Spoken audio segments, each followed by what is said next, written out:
అందరికీ నమస్తే అండి. మక్క గారెలు చేసుకునే విధానం.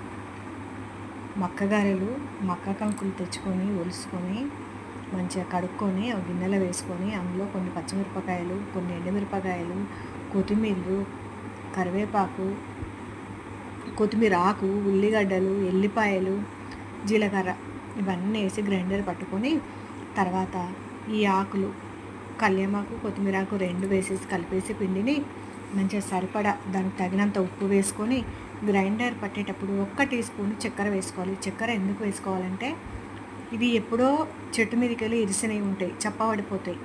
మనం తెచ్చుకొని చేసుకునేసరికి ఒక 4-5 రోజులు పడుతుంది. చప్పగా ఉంటాయి కనుక కొంచెం 1 స్పూన్ చక్కెర వేసినామనుకోండి మంచిగా ఉంటుంది. ఈరోజే చేనులోకి వెళ్ళి తెచ్చుకొని చేసుకున్న టేస్ట్ వస్తుంది. 1 స్పూన్ చక్కెర వేసుకొని ఇలా చిన్న చిన్న గారెల్లా ఒత్తుకొని మంచిగా ఇరువైపులా ఎర్రగా వచ్చే వరకు, లోపల పిండి ఉడికే వరకు కాల్చుకోవాలి. బాగా లావుగా కాకుండా, మరీ సన్నగా కాకుండా మామూలుగా గారె ఒత్తుకొని కాల్చుకుంటే కమ్మటి మక్క గారెలు తయారు. Super taste.